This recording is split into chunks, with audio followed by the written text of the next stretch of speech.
The world we inhabit is not as free, or certain, or safe as you might think. The things that you believe to be unassailably evident are little more than shadows dancing behind a curtain, a masquerade crafted and dutifully upheld by an organization known as the Foundation. The file you are about to hear contains containment procedures, descriptions, testing logs, historical and in some cases first-hand accounts of the anomalous objects the Foundation serves to secure, contain, and protect.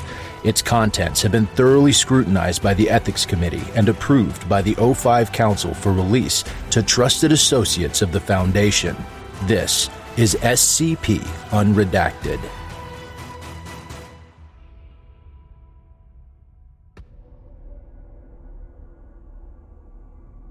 Item number SCP-7205.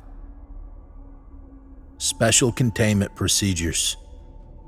Access to SCP-7205 can only be obtained by conforming to a wide number of measurable averages. Although this list is not comprehensive, and this is not the only known means of ingress, entry to the anomaly can be reliably achieved when a person meeting all of the following requirements leaves a population center with the intent to reach the city of Lima, Ohio. The driver has been en route for at least 48 minutes, or has covered a distance of at least 47 kilometers. The driver is occupying a crossover vehicle. The driver is the sole occupant of the vehicle, and the vehicle contains one or no pets. The driver is between the ages of 31 and 45. The driver has a personal income approximating $35,977 or is a member of a household with an approximate income of $67,521. Update. As the result of a research cooperation agreement, only one scientific observer is permitted at any given time. Any observers present beyond the single designated unit will be treated by the anomaly as a statistical inclusion and are subject to the effects of the anomaly. Classified Object Description. SCP-7205 is the designation for the collective phenomenon affecting the city of Lima, which is nominally reported to be in central Ohio, USA. Within the boundaries of the city, all demographics and events are representative of the average American on a per capita basis. This representation includes demographics and events which would normally deviate day by day, but normalize over long periods of time, such as the birth rate and death rate. The city of Lima, Ohio, has a reported population of 16,200 people. Although available information within the anomaly designates its location as approximately 80 kilometers northwest of Columbus, Ohio, observable geography does not support this conclusion.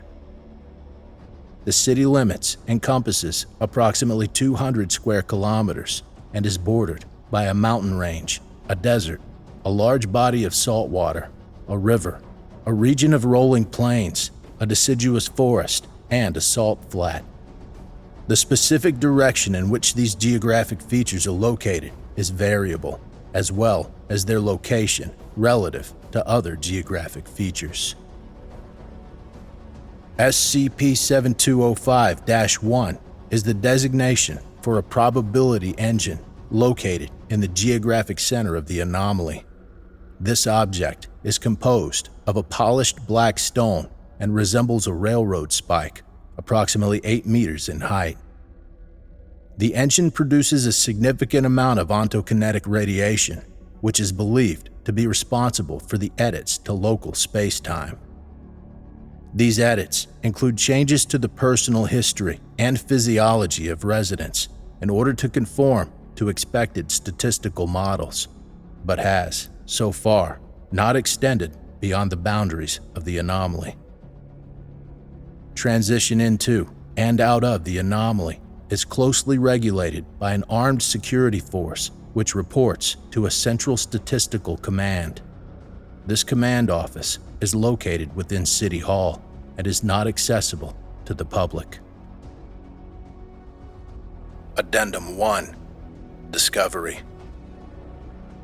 On 23 September 2017, Agent Clinton Doreau left the Site 11 facility in Lansing, Michigan, en route to rendezvous with the Level 1 Research Detachment in the Ohio River Valley. At 2 hours 21 minutes into Agent Doreau's journey, the vehicle GPS stopped reporting location data and failed to respond to pings. A visual search was conducted for the missing agent, as well as his vehicle, and returned no useful leads.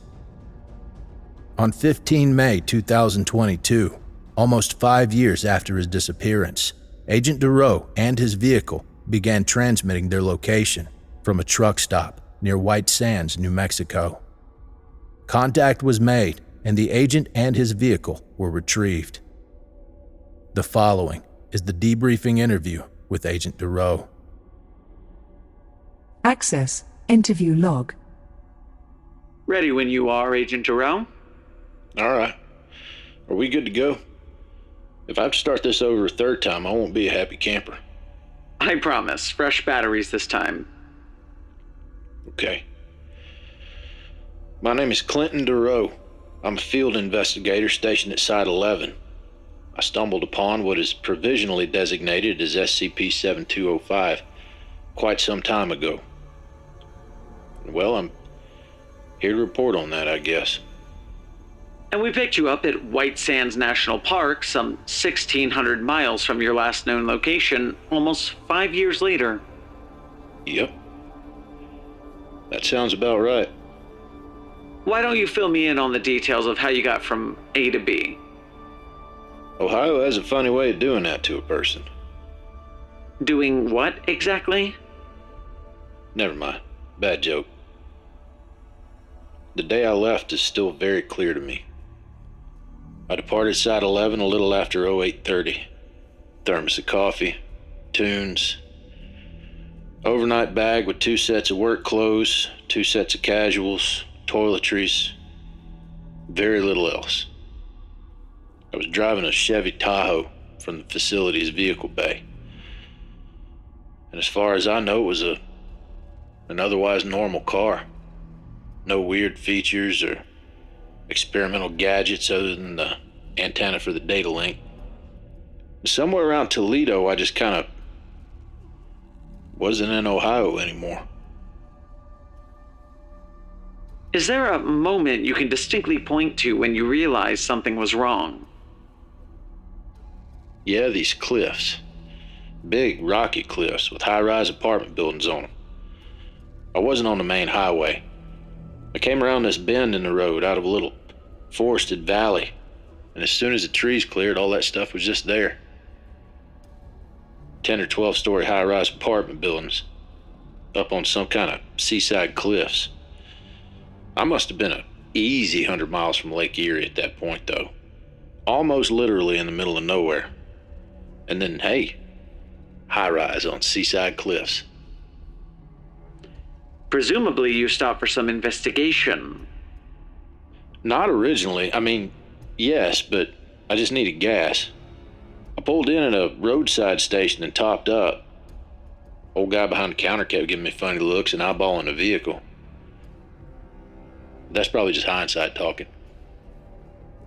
Anyway, I left and that's when I got mugged. Beg pardon?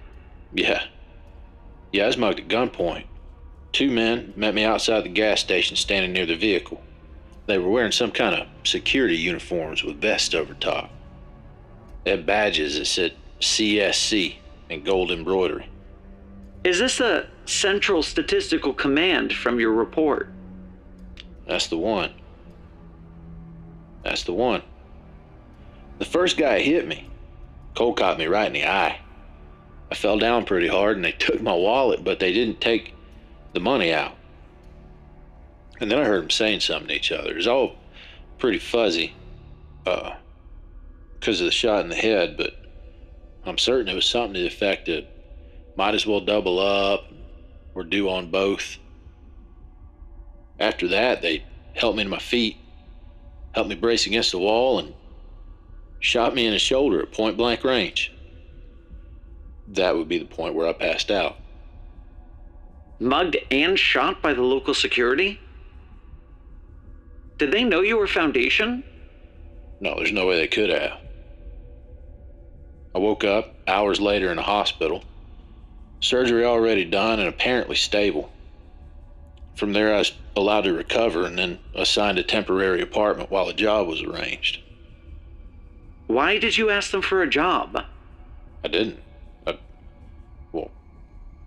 I wasn't allowed to leave. Did they explain why not? Did you know Americans move states once every 5 years on average? Addendum 2, in media res.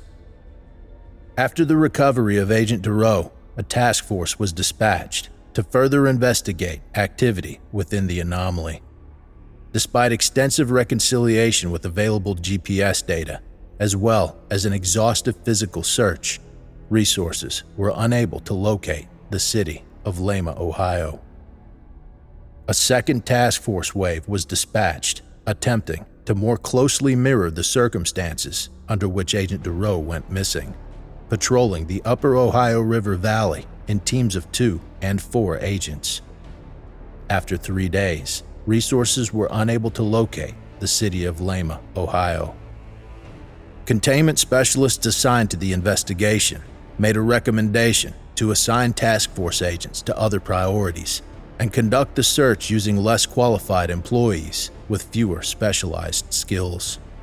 Within the 3-day allotted window for this investigation, a pair of field agents were able to rediscover the anomaly and successfully return with relevant information. Among the objects recovered from the containment zone was a personal invitation from the mayor of Lima to parlay with a single designee of the Foundation's choosing. To whom it may concern, your attempts to intrude upon our peace will remain fruitless and ultimately harmful to both institutions. I'd invite you to cease your search and adopt a more civil approach. Please consider carefully a representative to explain your interests in our fair city, and I will ensure their safe passage in and out of Lima. The Honorable J.D. Wiggins, Esquire. Addendum 3, negotiation. On 1 July 2022, Agent Clinton Doreau was approved via special request to carry out the parlay with the anomaly. Doreau was outfitted with relevant recording equipment and escorted to the rendezvous coordinates as designated by the invitation. Access interview log. The recording begins as Agent Doreau walks across the highway and enters into an SUV. He is flanked by 2 armed men wearing CSC uniforms who sit on either side of him. The vehicle starts, turns toward the anomaly, and enters the city. The camera records 3 different checkpoints as the vehicle enters the downtown area and comes to stop outside of a cafe. This location has a direct view of a Central Park as well as Dash 1. Agent Doreau is escorted inside the cafe, where he is beckoned to a table against the front window by a man who appears to be in his mid to late 50s. He has salt and pepper hair, a well-maintained goatee, and is dressed in a charcoal gray 3-piece suit with a jacket slung over the back of his chair. A steaming pot of coffee occupies the middle of the table. The man has already poured himself a cup before Agent Doreau's arrival.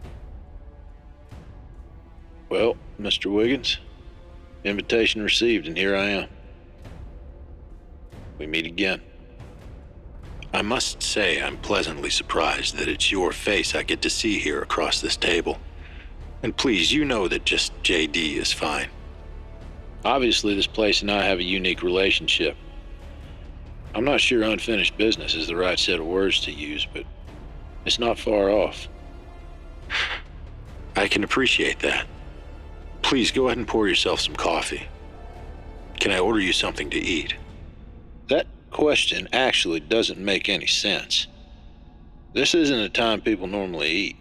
Wiggins smiles as he raises his cup of coffee and takes a long sip. No, it's not, but you are an outlier to our statistical model. Or at least now you are. Me? Personally? Sort of, yes. Clint, I think it's fair to say that you never really embraced what we do here, right? Definitely did not embrace it, no. You dehumanize people. You reduce them to statistics and demographics. You've eschewed each and every adjective from a human being, except for the ones you've fabricated categories for. Why would I want to embrace that? You're not talking about the entire planet worth of people. This is just a few thousand souls that you're supposed to be looking out for. Their responsibility, your responsibility, is each other's welfare, not what you put me through. Wiggins nods as he puts the coffee back down and leans back in his seat. Yes, and that's why your presence here confuses me. There's no way they'd allow someone with such powerful bias to carry out this investigation, so I have to conclude that you lied and omitted most things that happened here in your report. Is that true? Yes, they know very little. I understand what they value, and they'd see the manipulation you command as a tool. And so you've come to poison the proverbial well. If I can. Or if not, poison it to convince you there's nothing to be gained from breaching the veil you've constructed. They're just gonna fuck with your numbers. They can't, Clint. Of course they can. If you knew them like I do, you'd understand they see potential value anywhere. And no, Clint, they can't ruin anything. Do you even understand what it is you're orbiting here? How insignificant you are as an individual when compared to the calculus that underlies this thing and everything surrounding us. As a man, you will be married before your 30th birthday to a woman who is just shy of 28. After your wedding, your wife, and the other women ages 18 to 44 will be responsible for their fair share of about 880 births each and every year. You'll keep rolling the dice until you get your 1.93 children, all the while enjoying the safety and security that comes with the model we provide. That's not my path. What's so hard to understand about that? Not to mention, what do you fill that last 700s with? That is your path when you live here. We've taken away all the pain and hardship of not knowing what your future has in store for you. Don't you see? Don't you know how many young people would kill for the comforting knowledge they'll have a partner before 30 to raise a family with? Oh, you're just going to ignore my last statement. And I suppose you just also conveniently ignore the 50% of marriages end in divorce statistic. We don't ignore it. It's just both incorrect and irrelevant. And how's divorce irrelevant? I wouldn't let that happen to you. People who get divorced once are much, much more likely to get divorced again. What? What do you mean by that? It's self-evident, isn't it? We stack up the divorces. It minimizes the number of people affected by the trauma and gives people like you the best odds of making a long, healthy, happy relationship out of it. But nobody needs statistics for that. That's up to me as a person and my partner. It's in our hands, not a calculator's. While that's very poetic of you, it's indicative of a rational mind trying to make sense of an irrational world. You cannot handle the dissonance created by thinking any other way, and so you've simply fallen back into a defense. Very understandable, but also ultimately crude. We can do better. You think taking away the ability to determine your own story is somehow better? That's not what we do at all. We simply remove the extraneous bits that hold the gifted back. At the cost of the well-being of everyone fucking else? Look, Clint, I very literally don't make the rules. The way we do things here is just a reflection. 1 in 10 adults owes more than $1,000 in medical debt. 1 in 100 owes more than 10 grand. Are you either of those? 1 in 10 adults is in poverty. 1 in 10 doesn't have health insurance. 1 in 10 claims disability. Were you any of those? No, of course You expect not. me to be thankful for that? Any one of those could happen to anybody. Oftentimes it's totally beyond their control. Not here it isn't. Not to people like you and me. And what about me makes me anything like you? Wiggins shrugs silently and takes another long sip of his coffee. I see the potential. It's just that simple. When I look at you, I see a younger version of myself. Yes, a little bit physically, but the drive inside of you. Your ambition, your passions, the same fabric that inspires and drives you, also unites us. Like a son you never had? Yes, something like that. So you cheated. Nominally for me, but mostly for yourself. To protect the people you like and heap bad news on the ones you don't. Does that about sum it up? Look,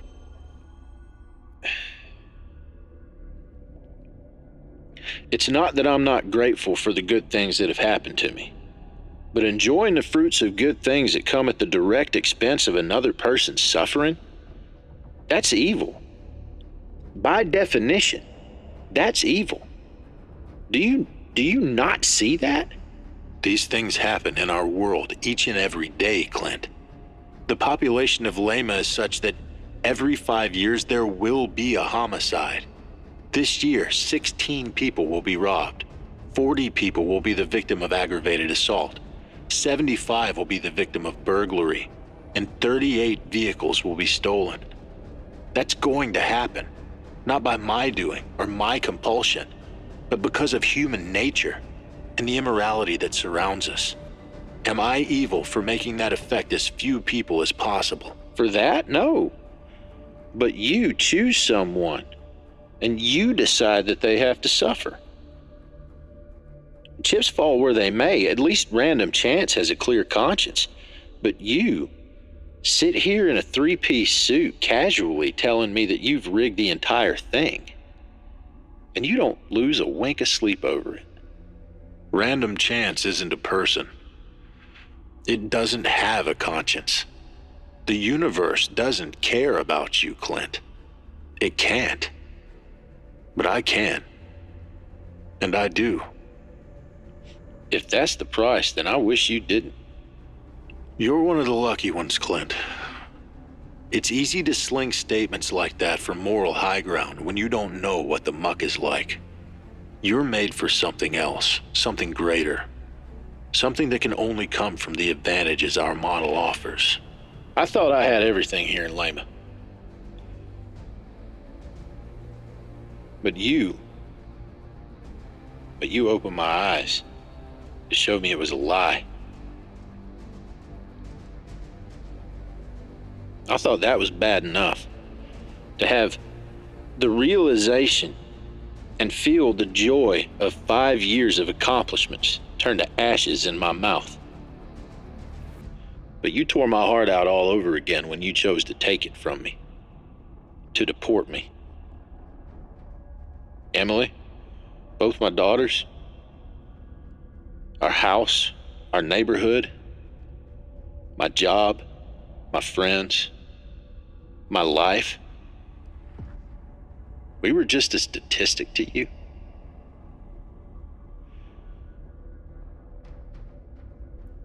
I've said my piece. I want nothing more from you. You're here representing an organization that exists solely to hide behind the curtain and keep it shut.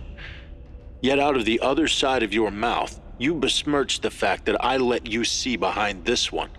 If your employer wants to keep talking, tell them to send someone more reasonable. Wiggins motions to personnel outside. The guards then enter the cafe to retrieve Agent Doreau. Every town has that one rich asshole that has all the power and sticks his finger in everybody's business. Lucky for you that you drew that lot, huh? And every town has that one rebellious kid raised with a silver spoon up his ass, who cuts off his nose to spite his face. Luck has nothing to do with it. It never did.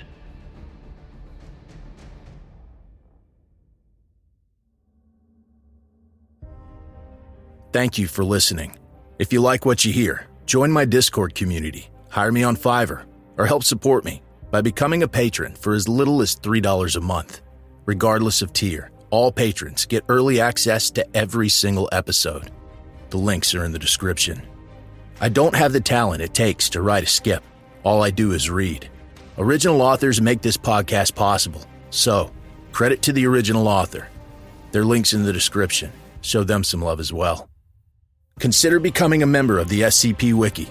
Upvote their work, and maybe write a skip of your own. Maybe I'll read it here someday. You never know if you never try.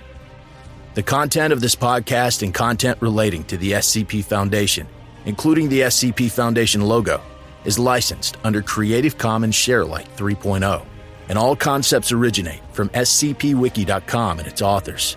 This recording, being derived from this content, is hereby also released under Creative Commons Sharealike 3.0.